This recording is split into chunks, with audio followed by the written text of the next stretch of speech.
Veteran actor Kayode Olaseyinde Ajuebi, popularly known as Pa James, has come out to show appreciation to several celebrities and well-meaning Nigerians who rose to his aid. Recall that Pa James' house, located in Oke-Ishagun community of Oke-Odo local government area in Lagos, was taken by flood due to the heavy rainfall. Pa James also debunked the news, which has gone viral, that actress Funke Akindele gifted him a new home in a video he recorded with Kunle Afod. He stated that she only paid for an apartment for him to rent for the meantime and not being gifted a house. Ẹ ṣé mo dúpẹ́ o, ẹ ṣé mo dúpẹ́ o, Ọlọ́run á wà pẹ̀lú yín, Ọlọ́run á dúró tì yín. Ní orúkọ Jésù ẹ ní dààmú lórí aya, ẹ ní dààmú lórí ọmọ, ẹ ní dààmú lórí ọkọ, gbogbo tó jẹ́ ti yín, Ọlọ́run á fi yín lọ́kàn balẹ̀. Mo dúpẹ́ gidigidi gan, mo dúpẹ́ gidi gan. Mo dúpẹ́ lọ́wọ́ gbogbo àwọn tí wọ́n ràn mí lọ́wọ́. Afford mi ò mọ̀ pé ọ̀tọ̀ ni wọ́n ní èèyàn lásán èèyàn. Woman being is growth of woman being. Èèyàn lásán èèyàn o. Ọlọ́run nígbà tọ́rọ̀ yìí délẹ̀ báyìí mo wá ń wo gbogbo àwọn fans. I don't know that we have fans like this. N ò mọ̀ bí a ti ẹ̀ ní àfa. Mo wá tún lò lọ́kàn pé are these people are fans or they are ọmọ ìyá or ọmọ bàbá? Ọmọ ìyá wa ni wọ́n. Ọmọ ìyá wa.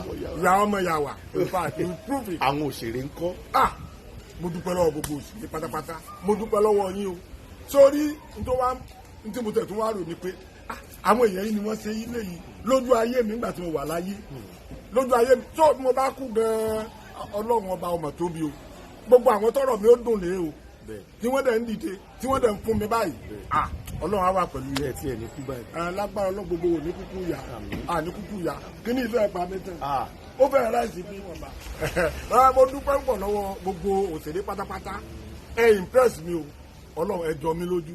Torí pé nígbà tí kìnìún máa bẹ̀rẹ̀ tí Afford rí tó gbé òun ló jẹ́ káwọn míì mọ̀ pé yes kìnìún yìí ń ṣẹlẹ̀.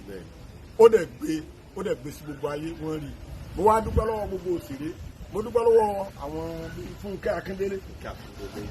Fúnkẹ́ Akíndélé ó gbìyànjú. Fúnkẹ́ ṣe o ṣùgbọ́n ẹ jẹ́ kí n sọ kinní kan fún wa lójú gbogbo ayé ni mo wà yìí mi ò ní parọ́ ó ṣe ó dùn mọ́ mi ó dẹ̀ wú mi lórí dáadáa ṣùgbọ́n àwọn ọ̀rọ̀ oríṣiríṣi tí mo wá ń gbọ́ káàkiri pẹ̀lú bọ́mọ ẹ bó ṣe gbìyànjú tó náà àwọn kan wá lọ gbé tábàtì á ṣe wọ́n ní Fúnkẹ́ ó ra lé fún mi Fúnkẹ́ kọ́lé mo ti kó lọ síbẹ̀ nǹkan kan tẹ̀ ṣẹlẹ̀ lónìí mo bá lọ sí ibì kan mo bá ń bọ̀ lọ́nà Abúlé Ẹ̀gbá àwọn old boys èmi ò ní pè wọn lọ́mọta àwọn old boys ẹ bá ní bàbá Ajírébi à ń bọ̀ nílé yẹn o ilé tí Fúnkẹ́ rà fún yín à ń bọ̀ ń bẹ̀ o èmi mo wá ń sọ fún gbogbo wa lónìí Fúnkẹ́ kúra lé fún mi o Fúnkẹ́ kì í ṣe pé ó kọ́lé ó gbé mi sínú ẹ̀ nígbà tí ọ̀rọ̀ yìí délẹ̀ Afford tó líǹkì ọ̀rọ̀ yẹn tó jẹ́ kí Fúnkẹ́ Akíndélé kó mọ̀ pé nǹkan bẹ́ẹ̀ yẹn sí ní a wá rò pé kí làwọn lè fi ràn mí lọ́wọ́ ní Fúnkẹ́ wá ní bàbá Ajírébi kí n kúrò níbi tí omi ti ń dà mí láàmú yẹn torí kíní yẹn ó máa ń jẹ́ kí bp mi kó ráì tí mo máa ń sì ó wá ní kí n kúrò ńbẹ̀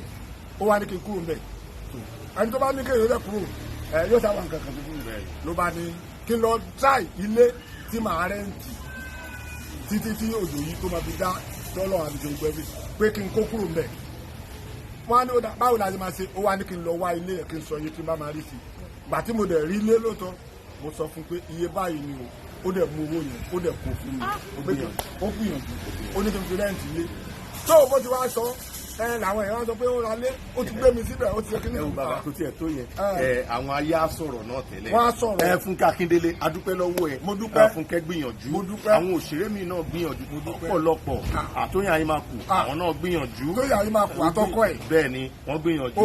Òkìkí Afọláyàn àtìyàwó ẹ̀ ó gbìyànjú.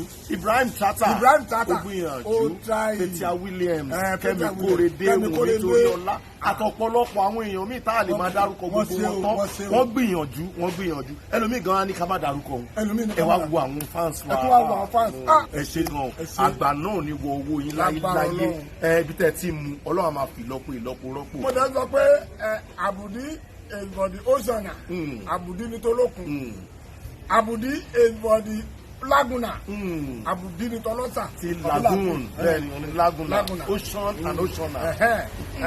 God will to your anything ọlọ́run bùkún yín. ibi táwa ti ń rí comedy yẹn nìyẹn God will boot to your everything. ọlọ́run àpapọ̀ gbogbo yín. tí wọ́n bá ti wà ń bẹ̀ yẹn náà ìrànlọ́wọ́ tẹ bá tún sì lè ṣe láti fi tún jẹ́ kí everything tún balance tán torí àwọn property tán bá fún wọn náà torí àwọn èèyàn kan fẹ́ fún wọn properties àní parọ́ fún yín àti máa develop ẹ̀ tó wọ́n máa kúrò ń bẹ̀ yẹn. àwọn kan sọ wọ́n ní àfi ń tọrọ bára àfi tọrọ bára ntọ́bárí kan nígbà tó mi ti ń gbé mi lọ́bẹ̀ sí mo lẹ́ni tó eléyìí tí àfọ̀dù wa gbé síta.